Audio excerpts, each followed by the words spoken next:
목포에서 오랫동안 홍어를 다뤄온 김춘자 씨는 사람들의 입맛 변화를 실감하고 있답니다.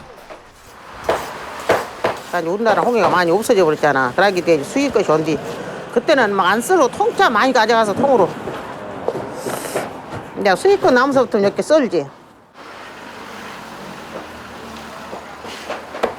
홍어가 이제 옛날에는 우리나라 거 나오니까 옛날에도 유명했지만 별로 막 그렇게 유명하지는 않았지 이제. 그냥 좀 사다 먹고 썰어서 이렇게 사다 한나 썰어서 먹고 그랬는데 이제 요 수입것이 많이 터지고 막 이제 또 뭐다고 함께 이제 더 유명해졌지 홍어가. 그러니까 전국적으로 다 가요. 아주 목포서 아주 뭐 택배로 무지하게 가요 날마당. 옛날 말이 전라도 사람이 홍해 먹는다는데 지금은 경상도 사람들이 쫙 경상북도 사람들이 더 아주 완전히 막 삭힌 거 톡 쏘고 콕 쏘고 그걸 더 좋아해 버려. 완전히 목포서 전라도 사람들은 오히려 싱싱한 걸 더 잘 먹어요. 왜 그럴까요? 그러니까 이상하게 이제 맛을 알아버렸더라고 경상도서. 야말로 상전벽해지요.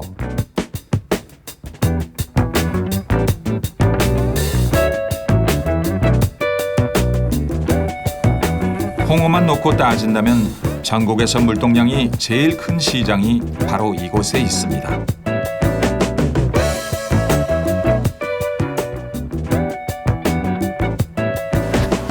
맛있을까? 맛있는 것만 놔줘. 젓가락으로 해야 되는데. 시장통에 자리한 이 자그마한 홍어 상점에는 아주 오래 묵은 기억이 깃들어 있습니다. 네, 넣었어 여기. 여기. 네, 넣었어. 네. 고맙습니다. 삭힌 홍어를 능숙하게 다루는 이 사람은 바로 문순득의 5대 손녀인 문매순 씨입니다. 아들 며느리와 함께 5대조 할아버지가 했던 바로 그 사업을 꾸려가고 있죠.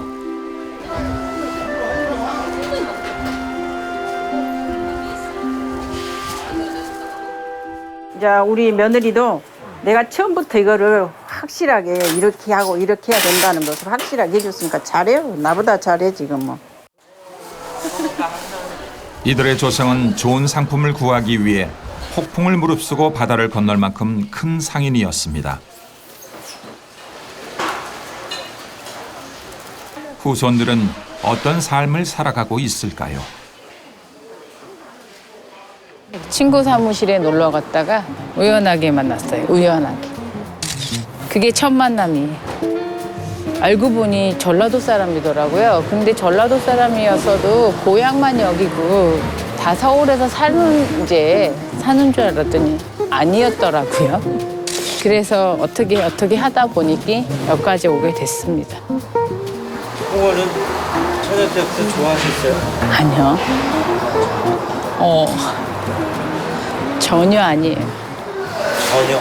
예, 전혀 아니에요. 잡숴본 적은 있어요? 아니요, 결혼해서 알게 됐고 먹었었어요. 입에 넣으니까 첫 느낌이 어떠세요? 구려요. 처음에는 조금 좀 낯설기도 했지만 좀 뭐라 그럴까나 좀 부담스러웠어요.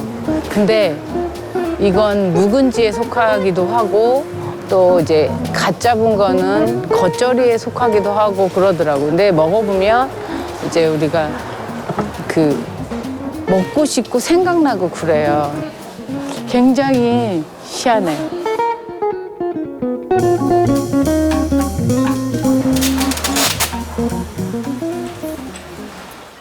오랫동안 손님들한테 항상 사랑받는 그런 장사꾼이어도 그런 사람이 되면 그것이 이제 소원이에요.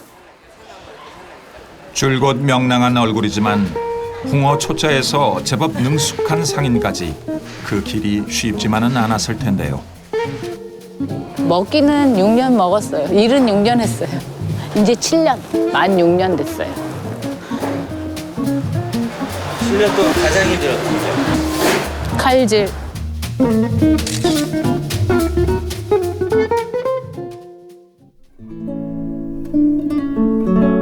흑산도 홍어는 영산강을 거슬러 인근에서 가장 번성했던 도시 영산포로 흘러들었습니다.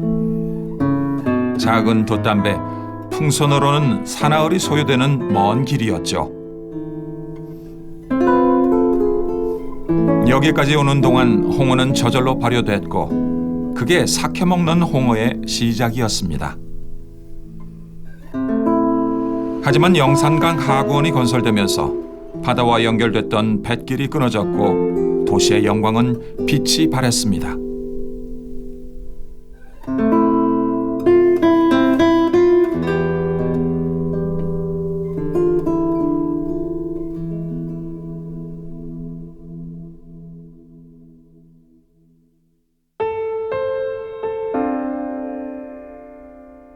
하지만 50여 개의 홍어 상점이 번성하고 있는 이곳에서 홍어는 여전히 삶과 기억의 중심에 있는 귀한 생선입니다.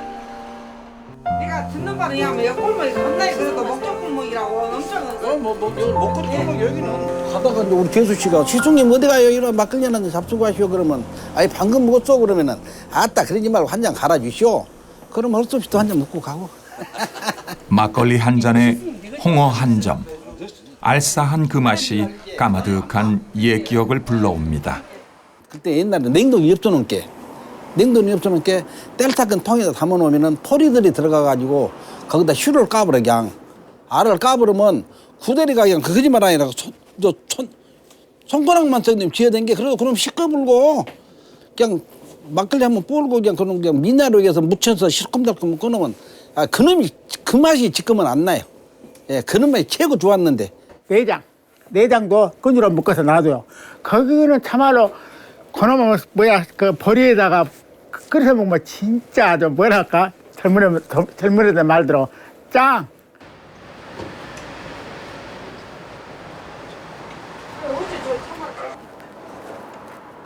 지금은 이제 그 알싸한 맛이 전보다 좀 덜하다고 봐야죠.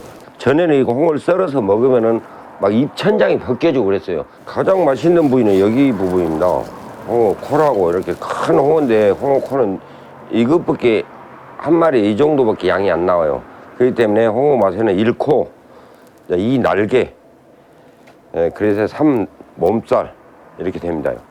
돈이 올라가지라. 자기가 안 기다려서 돈이 기다리지. 돈이 올라가지. 우리 신랑이 숙성은 1번 그래요. 숙성은 1번 내가 자신 있어요.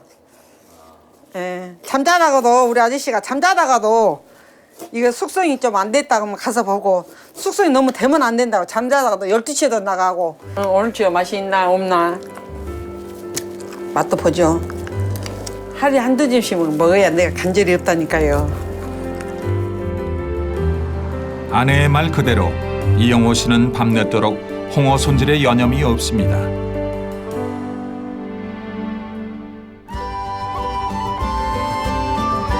영산포 인근의 한 장터에서 전날 만났던 홍어 상점 주인을 다시 만났습니다. 여기가 홍어의 본고장이 맡기는 맞나 봅니다. 인적도 뜸한 5일 장터에 저 비싼 흑산 홍어가 내걸린 걸 보면 말입니다. 형님 요거 홍어가 통통한데 얼마나 주면 살까요? 요거 홍어는 얼마나 돼서 우리가 못 사가는가 한번 물개이라고 합시다. 흑산 홍어 30만 원입니다. 30만 원이요. 30만 원이면 다른 장만 좀 먹었어. 아니 홍어가 잘생겨버렸어요. 잘생기기는 잘생겼어. 우리가 돈이 부족하게 할 수 있어? 그럼 요만큼만 띄어서 사실랑? 그거 제가 누입에다 붙이게 그 맛이 사갔어. 그냥 한 마리 가지고도 맛있는 것이라 모자란디 어떻게 어설피 없애볼라? 돈이 너무 비싸서 홍어는 못 사고 다른 것을 많이 교체를 해서 넣으려고 홍어를 못 사죠. 홍어 한 마리 살려면 돼지고기 한 마리를 잡으면 홍어를 사겠어. 돼지고기 많이 줘버리지. 왜 주방에다 어른들도 줄래가 홍어를 탁 삭혀놓으면 한 10m 거리에서 홍어 냄새가 무지하게 나요. 팍 쏟는 말이야. 그러면 그거 한 점 안 먹고 가면 못 가요. 입이 덤덤 집에까지 가면 그 홍어 바람에 못 가. 그래도 헛소리 참고 가는 것이 사람이죠. 요 병치는 얼마나 할까요? 병치는 이제 3마리 3만 원입니다. 아이고 병치가 한나에 만 원 손바닥 맛도 못한디. 너 2마리 얼마나? 마음에 잘생긴 홍어 한 마리가 들어앉았으니 흥정은 건성입니다. 자기 잘못도 아닌데 주인은 손님들한테 괜스레 미안합니다. 신나만 오고 빼주겠죠. 그 홍어를 못 샀기 때문에 한 수 살라다 두 수 넣습니다. 아, 그래요? 예. 아쉽지만 어쩌겠습니까?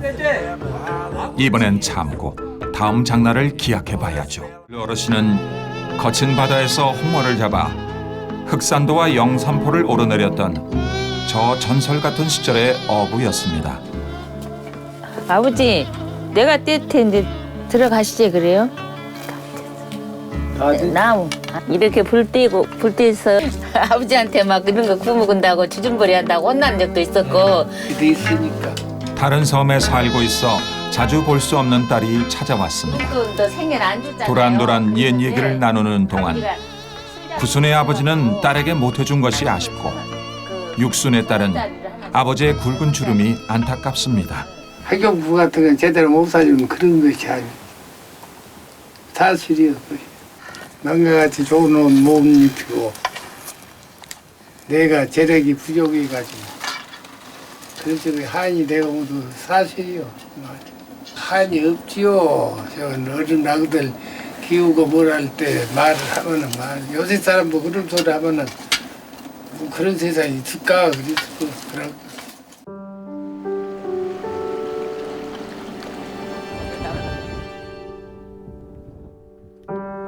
아버지를 뵈러 올 때면 딸 영희 씨는 잊지 않고 막걸리와 홍어를 챙깁니다.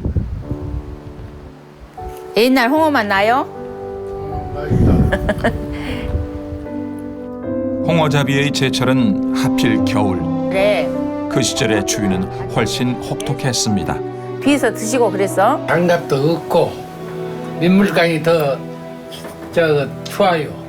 추우니까 이래 놀아줬다가 하다 이 성공하게 쓰니까 위에다 이랬다가 후 이래갖고 또 이러면 더 우리가 또 이것도 사실이에요. 이것도.